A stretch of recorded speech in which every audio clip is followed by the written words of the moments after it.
And I'm George Buswell. I'm on the board of directors here at Maine Resource Recovery. I've met most of the people in the room from one time or another over the years.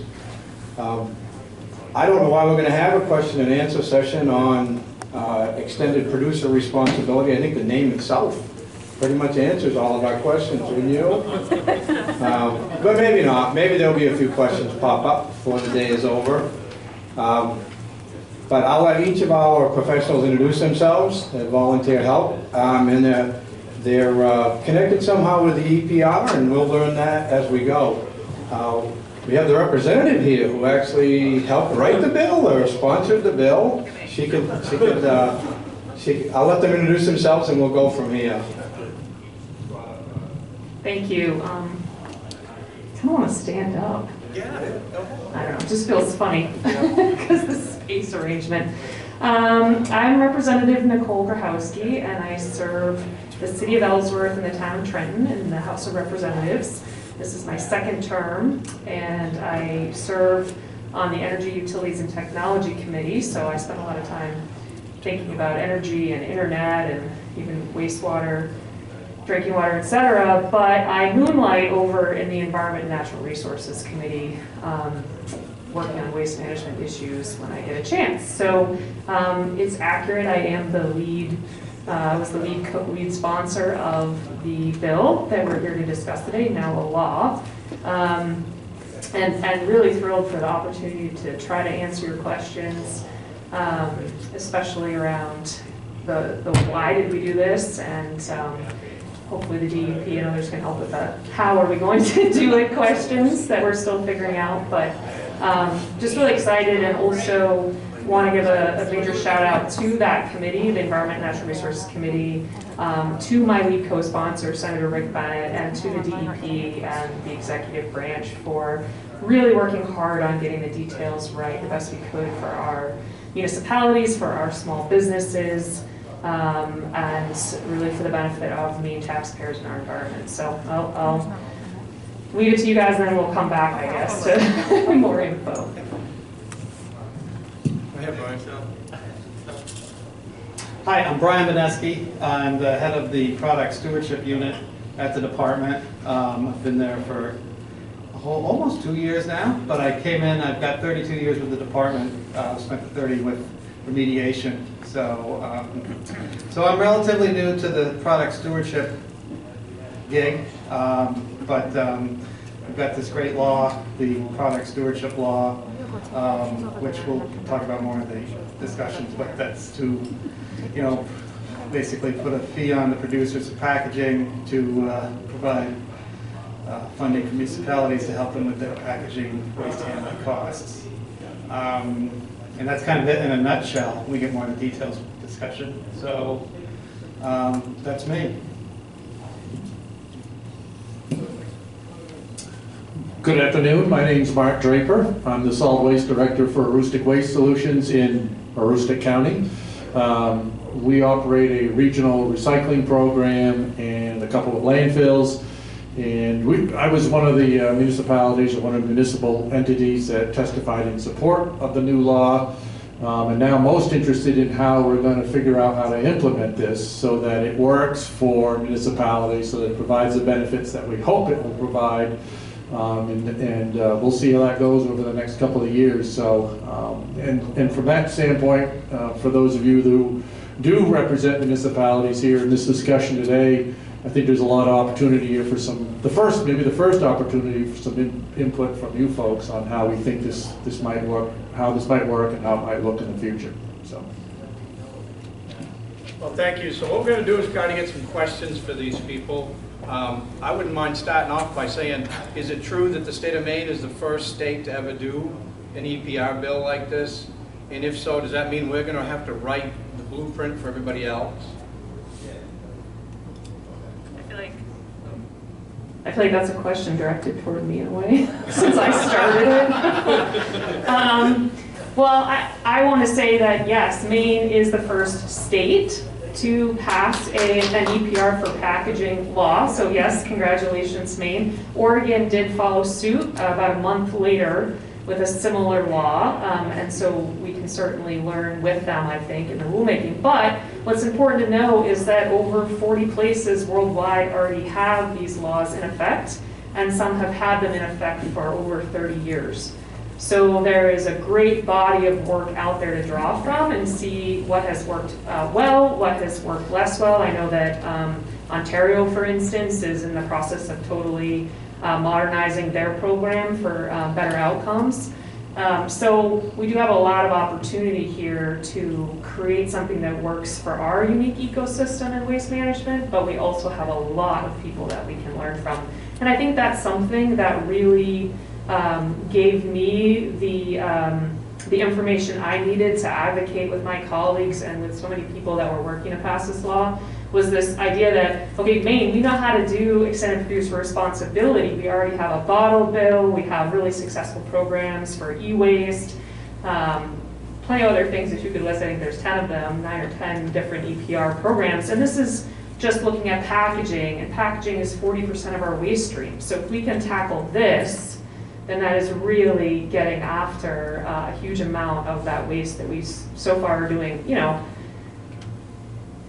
a mediocre job, not to your fault. It's really the fault, I think, of the corporations that have put us in this very hard position with materials that are hard to recycle, that are not recyclable, et cetera, that have toxic materials in them. So we are trying to create an ecosystem where going forward we can recycle more, have less to recycle ideally, and have a safer and healthier environment for the people working with those materials in their end life. But you know, just to conclude, I would say we have such a solid base to build on.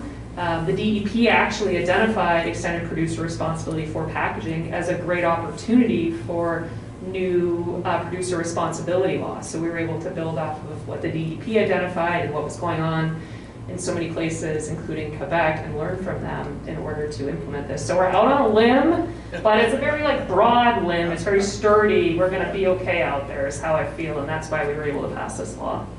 Great, great. This morning, Susan Miller in her presentation touched on a lot of key aspects. Some of the time frame that we're up against, like the DEP is going to write the rule, and there's time frames involved in that. Can you touch on that a little bit? Yeah, I'll touch on the time frames. Can't read with my glasses on. So, yeah, so we were provided funding for positions, 2 positions to operate the program. The funding comes available in July of this year, in a couple months. So we are working right now to start the hiring process to get those people, those staff on board at that as soon as possible in July. And it's first thing they will be working on is stakeholder outreach and input. We're going to be responsible for the rulemaking for the program, but we are going to be relying heavily on developing and including stakeholders, and all stakeholders, producers, municipalities, to make sure their input's heard. That's going. So the law actually has a date of December 31st, to which we initiate rules to the board for rulemaking process. But as far as we're concerned, our rulemaking process is going to start in July to develop the stakeholder list and get stakeholder groups on board, get people going, and start soliciting input. And there is in the law, most of the rulemaking is routine technical, with the exception of a portion that deals with looking at drug container requirements. But in the law, there is some review deadlines and public hearing requirements that will be included. So then to go over continue the timeline. So that's December 31st of 23 for initiating rulemaking with the board. In the summer of 2024 is when we anticipate adoption of the routine technical rules and the provisional adoption of any of the major substantive rules that have to go to the legislature. The February 15th of '25 is when the first program update is due to the legislature. January of '25 is the submittal of major substantive rules to the legislature for approval, and then we anticipate spring, summer of '25 to finalize all rulemaking. And then fall of '25, issue the RFP for the stewardship organization, and that's something we can talk about later. And then, so the first producer payments for their packaging coming into Maine would be '26, and first payments to municipalities would be in '27. Any questions on that? Do you think that the fact that it's really 5 years out before most consumers see big change gives producers 5 years to come up with less expensive to dispose of packaging and do better, or do you think it's going to get ignored until the last minute?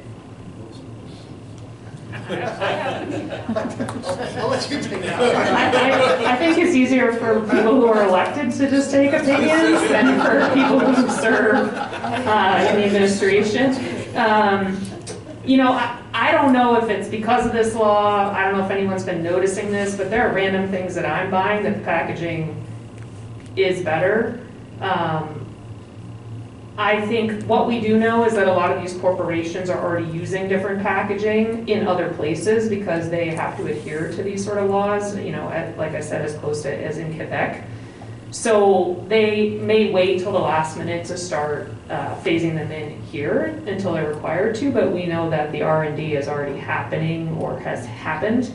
And I do see some of those, you know, more forward-thinking corporations already coming into Maine with some better packaging, especially the really neat plant-formed packaging. Have you ever seen that? It's like paper, but it's in a special shape to meet the needs of the item. I've seen that a little bit more than before. Now, it could be a coincidence, could be because I'm just overly excited about this law, I'll say that, but you know, and also there are, I think, a couple places, not to put DEP on the spot, where the timeline could end up tightening up, but I think we won't know till we get started. So I sort of see that as a longest case scenario, hopefully, for the implementation, because municipalities like the ones I serve need the help, you know, on this kind of yesterday. They've been saying we're really having trouble continuing these programs with the volatility of the markets and adapting to it. And I know I have a lot of citizens who are really confused, like town by town, when things change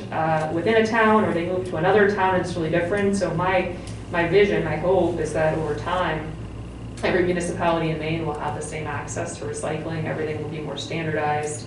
Maybe there'll be a lot more curbside recycling. I know in Quebec, 99% of citizens or residents have curbside recycling up there, and that's a pretty big province if you've ever gotten outside the urban areas. So sort of a long-winded answer to your question since I'm up here, but I guess that's what they pay me the big bucks to do. Yeah, so I think to your point though, we'll see some shifts, but some of it they might just wait because it's a matter of cost for them. Right now, the economic incentive is just do it as cheaply as possible, and we're shifting to do it better and put the, you know, we're putting economic incentive there for better packaging. So they may wait until that signal comes in. People think that the upfront sticker price of the item is all that matters, and they're not aware of the fact that everything has a disposal cost. And there's no free lunch. It's not like not paying to dispose of it is an option. That's not an option. So if it's sort of like the awareness is shifted to, you know, the item costs 1 cent more to make, but 3 cents less to get rid of, you know, is that going to become common knowledge, do you think? That's a great question. I mean, I think if we all, you know, continue to talk about this with the public, that awareness will grow for people. I think people kind of intuitively know that if a corporation isn't paying here, someone else is paying there. I don't know if they know that it's them or not, but I think, I mean, I feel like awareness in my area is really strong because we've been working on this, you know, in the legislature, but people have asked me to speak about it in my region quite a bit over the past 4 years. And so, you know, people see me out and about and they're like, yeah, that's great, like, good job on that law, you know, but is that true in other areas of the state where, you know, there hasn't been as much awareness? I don't know, but all of us who live all over the state and work for different communities can help people understand what this bill does. And it's got a complicated name, but when you say to folks like, taxpayers pay to get rid of trash that you know you had no choice in making, let's ask corporations to pay their fair share, people get it. It's just a matter of getting that information out there, and I think people are pretty excited about it. The people that you know, just regular people who've been washing out their containers, going to the recycling center and finding that there's no place to put it, you know, they're pretty frustrated. So I think people are ready for a change. I might elaborate on that a little bit. You know, the reason that I think our organization supported this is that most people think recycling it's good for the environment, right? That's why we do it. It's good for the environment. But those of us that are in this business know there's a financial component to that.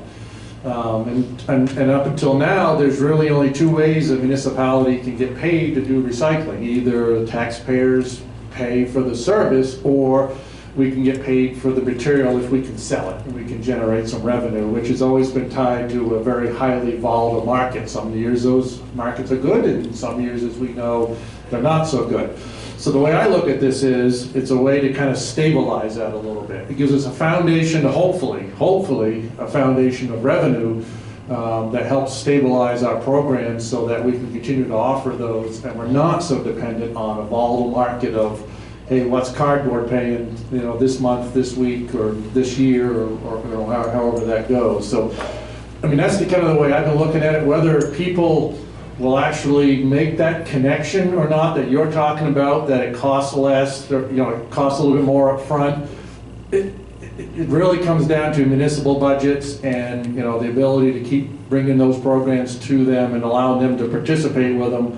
Whether they really know how that works or not, ultimately, that's what we're trying to do. So that was the perspective we came at it from, was, you know, probably more so a financial one than anything. But, you know, hopefully, again, it's all going to depend on how we were able to put it together and roll it out. But if it works like we think it's going to work, it'll provide us some much needed revenue to support all these programs at some basic level, you know, if a municipality chooses to participate. We had a question down here first. I'm all set. All set? You got your question answered already? We're good. Holy cow. Go ahead, Matt. So I guess what mine is like a big picture of it, that is there going to be like some help to the manufacturers, because what we're also looking at is why it's packaged the way it is. So for freshness, for instance that. So what can we do too for like manufacturers to be able to say what can be better used? Obviously to get rid of plastics, to get rid of that, but what will keep stuff fresh? So to say it's going to be some help to them, and is there research being done globally of how better? I mean, I see like Trader Joe's has disposable plastic bags. I mean, there's more things being substituted in, so that again, we're not losing freshness, we're not losing shelf lives and of the products that are the ones that meat, how to package the meat. What else can they use on top of it? Yes, yeah, they're going to pay costs, but is there any help or research being done to better package? Well, I mean, the program itself doesn't provide any financial, any kind of financial money to the producers to help them make better packaging. It's the program itself, and kind of in a nutshell, is you know, producers pay a fee for the amount of packaging they bring into the department, and that's based on, and then there'll be kind of incentives based on its recyclability and toxicity and that type of thing. But that fee is going to be based on the overall handling costs of that packaging material, and the costs are then reimbursed by the average cost for handling that packaging material is reimbursed to the municipalities. So it is kind of up to the manufacturers of products and the packaging manufacturers themselves to try and determine the best kind of packaging that they're going to need to use to basically lower their costs, not lower their costs, but lower their fee, right, how they can lower their fee. And that's kind of what it's incentivized for manufacturers to choose packaging that's easier to recycle, has a better market, has less volume, less weight, and less toxicity. Go ahead. So you said it would incentivize the manufacturers to use different products. How so if they're just going to pass the cost on? Good question. I could definitely try to tackle that. So what's fascinating is the corporations will, on the one hand, tell you that they're going to pass the costs on, but then they're also in a globally competitive market. What we know from looking at the actual cost of recycling or collecting these materials is that in most packaging types, it's fractions of a penny up to 4 pennies. Okay, so firstly, they could add that cost on, and that is within within the range of things that we don't notice as consumers. But secondly, a lot of other places, this question has been looked at very closely in Canada, because there are neighboring provinces that do and do not have this. And when certain provinces realized that their neighbor was paying the same amount for goods, but their recycling rate was about half as much, and it costing their citizens per capita the same or more for a worse outcome, they thought, oh, well, why wouldn't we do that? So I think it's really very small, and additionally, the research that's happened, they haven't really been able to track where those costs are being placed, because yes, the corporations are not doing this generally out of their own, the goodness of their hearts, if you will. What the researchers think is happening is that those costs are being hid more in luxury items where people really don't notice them, where prices could fluctuate, $5, $10, $100, because these items are so expensive that they are sort of hiding these costs in these places. Hiding might not be the right word, but we just really can't find where they're coming to fruition because they are so small and only add up in the aggregate. But you're not going to see a lot of change, really any change, in the cost of goods at the grocery store, for instance, despite what one researcher in a not peer-reviewed article with no citations said, and it has been saying in multiple states in this country, despite being repudiated by actual researchers, including some of our own humane PhD materials waste folks who are like, this is a good bill, thank you. Good answer. You got a question? His hand up before mine, go ahead. Oh, go ahead. So who will determine that calculation for how much a producer will be required to pay depending on the materials? Will that be the DEP? Will it be a transparent public process that we can be a part of? Yeah, so the actual determination of how that cost is calculated will be discussed and determined during the rulemaking. So during that time period is when we'll develop rules that says this is how that cost is calculated. And then I mentioned the stewardship organization. So the department, as part of rulemaking, will develop an a request for proposal process, and the qualifications for such as part of the rulemaking to hire a stewardship organization that will then act as the operating entity of the program.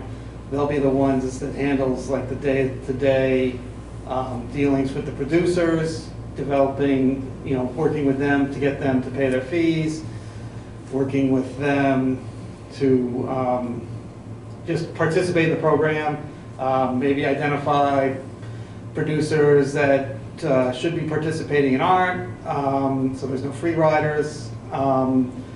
And also that organization will be working with municipalities and how to get their reimbursements and that type of thing. And again, the reimbursements to the municipalities will be, the actual calculation for how that will be determined will be during rulemaking that lays that out, and again, stakeholder process, so be involved. Thank you. Go ahead. I'm going to try to phrase this and not piss anybody off. Good luck, Lou. Thank you. The problem, okay, my town had curbside recycling. They got away with it because recycling became more expensive than landfill. And that is when a town or a landfill comes to that realization that the recycling of even products like tin cans and aluminum cans, cardboard things, newspaper, stuff that's easily recyclable. We've always been recycling, we've had programs for it. When that cost gets more than putting it in a landfill, that's it. The town says, that's it. We can't afford those costs unless we raise taxes. And people are like, we don't want you to raise our taxes, so if it's cheaper for the stuff to go to the landfill, send it to the landfill or the incinerator, wherever your trash is going. And for years and years and years, that's been the issue. Why are you not recycling 3, 4, 5, 6, 7 plastics when that's there? Because Lou, it's cheaper to put it in a landfill. Because where all our recyclables are going is out of state. It's time to start getting those people, those facilities and those businesses that recycle in this state. Yeah. It's time to stop trying to prop up the logging industries, the paper industries, these industries that are fighting with other countries, and put stuff here that we need to lower our costs. You've got a lot of old buildings you can put a facility in that can take wood and plastic and make wood 2x4s. We've proven that at University of Maine. Are we making them? No. We've got all kinds of technology that we've done that we can make stuff out of. Are we doing it in the state? No. Get that stuff here. Recycling will get cheaper because you don't have to ship it as far. You'll put people back to work. That's the problem. I've been in this business for almost 30 years, and it's been the same damn problem from when I started to what it is today. So passing laws are great, but it doesn't solve the damn problem. I'm sorry. I agree. Are you running for office, Lou? No, I'm not running for office, but Is there a question in there? Well, I mean, I think, Lou, I think you raised a good point, and that's the point that we're making is if we can figure out another way to get the revenue in so we don't have to raise the taxes and we don't have to depend on a market to finance these programs, then we can continue to do that. So you hit it right on the head. This might, we're hoping this is the answer. Mark, it's not only recyclables, construction, demolition debris, all these things. If those recycling facilities were here in the state of Maine, it would be cheaper for us to do a lot of things. Landfill, recycle, live. That's the problem. Everything has to go to another state. And that's what costs. You've got transportation costs, everything. Gas is going up. That's not getting it any cheaper. Infrastructure money? Brian, did you want to comment? Well, yeah, so the law doesn't have anything to do with building, new recycling facilities in the state. I mean, it does provide, there is a provision that money will be used to help fund infrastructure to help with recycling of products in the state of Maine. But then again, it gets to to start with your original statement, it gets to the point of, yes, people stopped recycling because they had to literally pay for it. Well, so instead of making the municipality pay for that, we are going to make the producers pay for that through the fee. And that's the bottom line of this law. Ma'am, go ahead. That's not the point. The point is, where is the leadership in this state to bring those facilities here and to create the jobs that will support the, the jobs that will support support the needed tax base. for operating such things. So I mean, where is the? That's only a I'm question for a follow-up. I'm happy to try to chime in. I mean, this is a long-term problem that, you know, we've identified. You said you've been working on it for decades. No one is going to build a facility if there isn't a steady supply of material. Okay, so you cannot create something that creates demand without taking care of supply. I think it is plausible that as the state of Maine situates its supply of recycled materials, because we are now universally collecting everything we can, it's materials that are easier to recycle, that the next step could be to build more facilities to do recycling. You can't do it all at the same time necessarily because, well, I'm not sure. Is building a facility to do the actual recycling something that we want the public sector to do or the private sector to do? You know, these are questions we have at the State House all the time. Perhaps if we can take care of part of this in the public sector, a public-private partnership could come forward, the private sector could come up, but there is recycling happening in the state. I don't know if anyone lives in the Orono region, but did you see that they were asking people to drop off pizza boxes to the Nine Dragons facility there, that e-paper facility, because it's like the right kind of material that they needed to supplement what they were doing? Wouldn't it be great if they weren't putting out a press release saying, bring your pizza boxes, you Maine students, but we had an actual regular supply that could go to them? The Chinette paper facility that I think is Hudamaki, I believe they use partly recycled content as well. So it's not that it's not happening, it's that it's not fully developed, and I think that that's a great vision for the state. That's something that I'm excited about. I would like to get there, but we do have to create steady supply.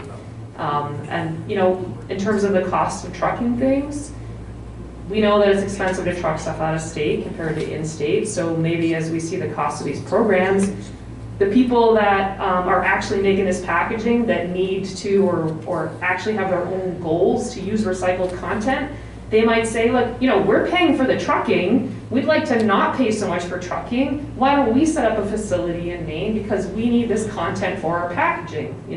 It is, like I use the word ecosystem, that is exactly what it is, and I hope that if we can get off the status quo, which we know is not working, to your point, maybe more innovation will happen and we will get to this better vision. It's like something I'd like to see, but not any one law can make that happen. So it's important that we have these conversations and that well-meaning producers or for their own financial reasons will start to set up shop all over this country, right? Not just in Maine.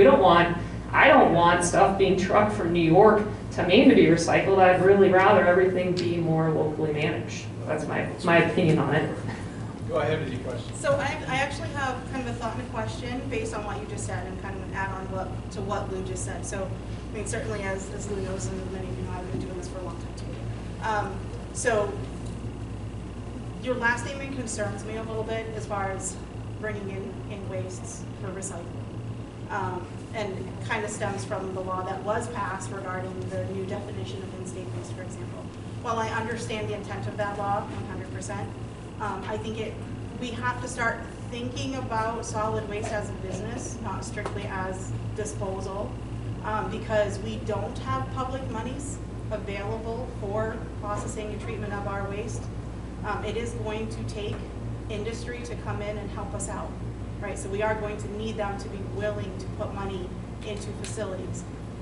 The state of Maine, as you know, in the summer months, we have a booming population, much more waste production.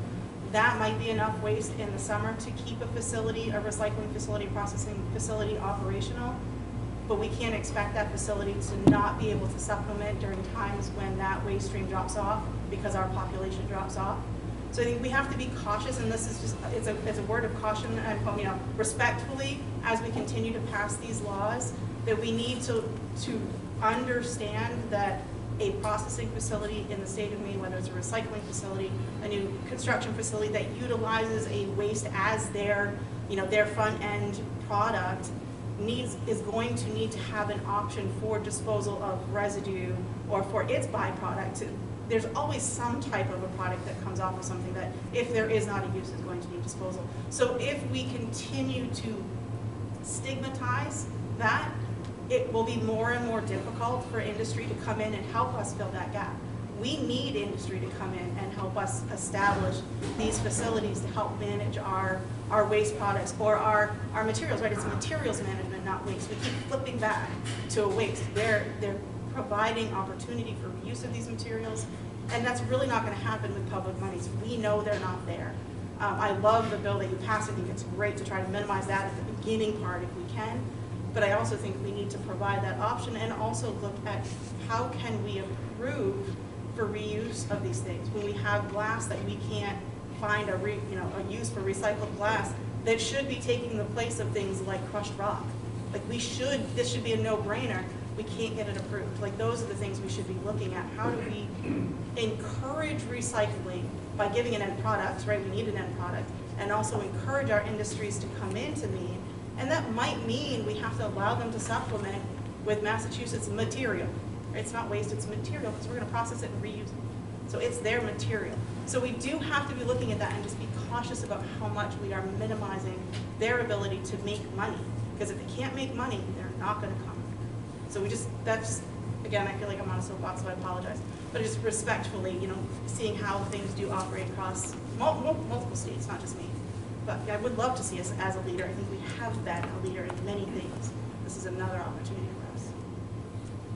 So, sorry. Is this, and I know it's early in the program, but is this going to make our transfer stations and our curbside recycling programs change? Maybe Mark can answer, change how we pull out of the waste stream or what we pull out of the waste stream or process? Well, I think that's, like a better phrase, that's the $1 million question, I guess. We don't know that yet. There's a process that the department's going to lead to figure out how the whole thing's going to work. So, and maybe Brian's a better person. I'll let him chime in here a little bit on what the law actually kind of directs us towards. But, and that's, I keep looking at you folks out here, we're gonna need input from you folks that are like us that are doing this work to say, okay, yeah, this sounds good, but, or it sounds good and it is good. In some cases it may sound good, but it's gonna lead to this problem where we're not gonna be able to participate with that because of this. So there's a lot that still needs to happen. 4 years, I think you said, Brian, over the next 3 to 4 years. So there's a lot that needs to happen. I'm assuming MRRA is going to continue to maybe provide forums like this to talk about these things. And obviously the department's going to be soliciting that input. So I hope so. Well, ultimately I hope we can kind of keep doing what we're doing, maybe get a little bit better at it, get some revenue in to support that, and then that will allow us to do more, and build, you get a little momentum going and then build from there. So I'll let Brian talk a little bit more about what the law actually says. Yeah. Well, yeah. So, so the law is it's designed for municipal reimbursement of recycling costs, and so it's designed to support what's in there currently for infrastructure and help municipalities use their infrastructure they have now to recycle. And then, but there is also a part of the stewardship organization is going to do an audit of statewide systems. And they are also going to look at, there is going to be a funding mechanism to fund improvements in both education and infrastructure. So if, the audit comes out that we could really improve our recycling if we all had X, and then provided by, of course, once you get infrastructure, you need to teach people how to use it, then provide education, so then that the law does provide that type. So that's maybe when you'll start to see changes in how things are done, is when we start to look at funding infrastructure to help municipalities recover their recycled material. You're going to do an audit of existing programs, you said? Did I understand that right? Yeah, existing. Is that an in-house audit, or is that something that the MRA or somebody like that? That's the stewardship organization is tasked to do that, and that's going to be, again, rulemaking is going to be a popular answer. So how the stewardship organization attacks that, whether they, it depends on this type of stewardship organization that gets hired. I mean, they may have the in-house capability to do it, or they may decide to contract that out. Okay. So that's going to be, but they would, I'm sure that doing that audit is going to include reaching out to the organizations that are already existing to see what their input is. Sometime in any questions? Go ahead. Mark, so stewardship organization, are you hoping for a new one to form to fill this role, or an existing national organization that would come forward? It could be either or. It could be a new business that starts in Maine that develops the horsepower to do it. It could be one that's works in the country, or it could be one that's already working worldwide, because Canada has these programs, Europe has these programs. So I guess the bottom line is we're going to pick the most qualified organization to run it. So. Ross? Yeah, I wanted to change the angle just a little bit briefly.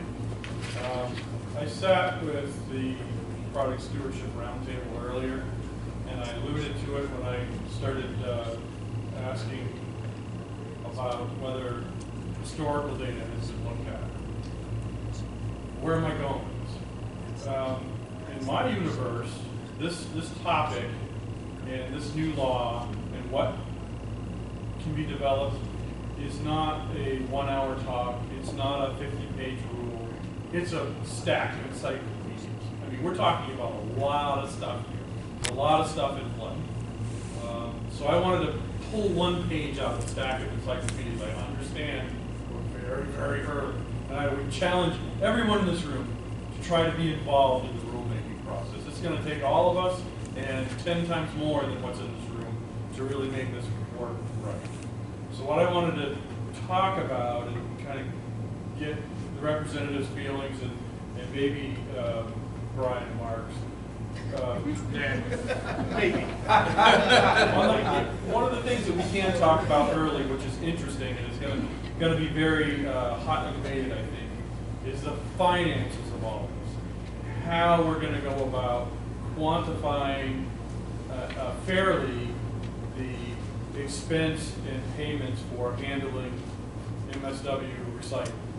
And the reason specifically I wanted to talk about that, besides the fact that it's going to be controversial, is the state planning office, which we in our wisdom did away with, did a lot of this work already, did a lot of this groundwork, crunched a lot of numbers. The numbers are now, a decade out of date, or at least 8 years anyway, where we looked at processing costs for recycling. How much is your transfer station and local recycling center and larger programs like EcoMaine, what's it cost per ton? What's the throughput cost all in?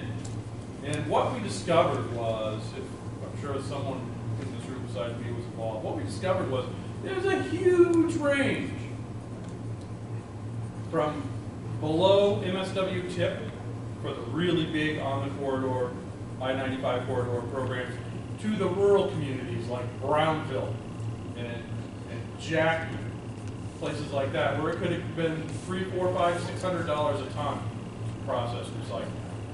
So I guess my take-home point / question is, when the rulemaking starts, when DEP, and we'll say Mark is going to be on the steering committee for his region, when you convene, one of the things that we've always learned in the state is there's no one-size-fits-all. There cannot be, ever, a one-size-fits-all. What's going to work for EcoMaine is not going to work for Mark in Aroostook County. I'm sorry, it's not. What's going to work for Bangor is not going to work for Jackson.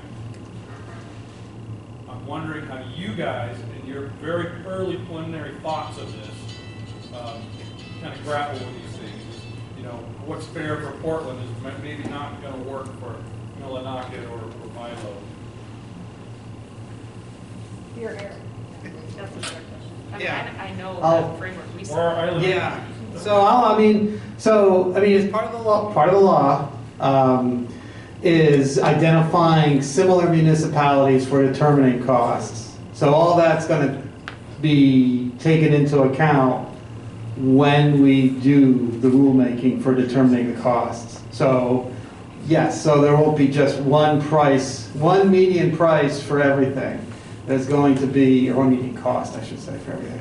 There is going to be, rulemaking to determine how municipalities are grouped together in a fashion that makes their cost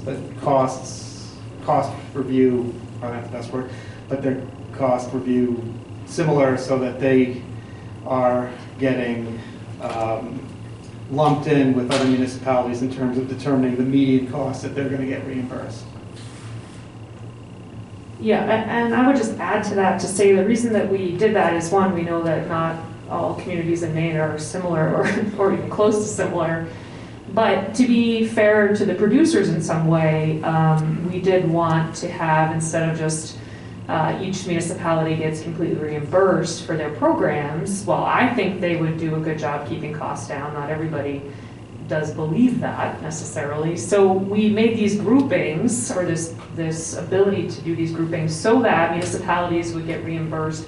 What is the average cost in communities of your type? So communities that are being super efficient could actually make some money on this program. That would be an incentive for them to be lean and mean. And communities that, have said, we're okay with not being as efficient as possible in terms of our staffing or our trucking costs or things, they could end up paying a little bit more in. But what this does over time is hopefully move us toward the most efficient, lowest cost options. I think those of you that are involved in this are probably already doing that because it's on the taxpayers right now. So I'm not extremely concerned that these programs are being run with a lot of fat, if you will, but this is the mechanism that we put in to help make sure that the cost would be fair also to the producers that are paying on the other side. I'll just follow up too. I mean, like I said, it's a median cost, so there will be some municipalities that make because they're running lean, mean they're really efficient or whatever, and they're gonna get reimbursed for more than what their actual costs are. But again, because it's a mean, there's going to be sums that get reimbursed at a level that's less of what their actual costs are. Just to chime in, it's very important that we actually do delineate the difference between average and mean. If we do end up in rule saying mean, I think we're going to be in a real good place for how we charge the manufacturers. If we start looking at averages, I think we're going to be in real trouble because of the numbers and how the numbers fall out for very large facilities versus small rural communities. So I think that's very important, and I'm glad that you delineated that.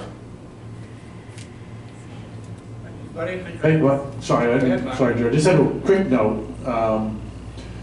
One of the things with this law that that I took particular attention to, and it seems very basic, but when it was first drafted, is it's a voluntary participation by municipalities. This is not a mandate. This is you're not being told as a municipality you shall do this.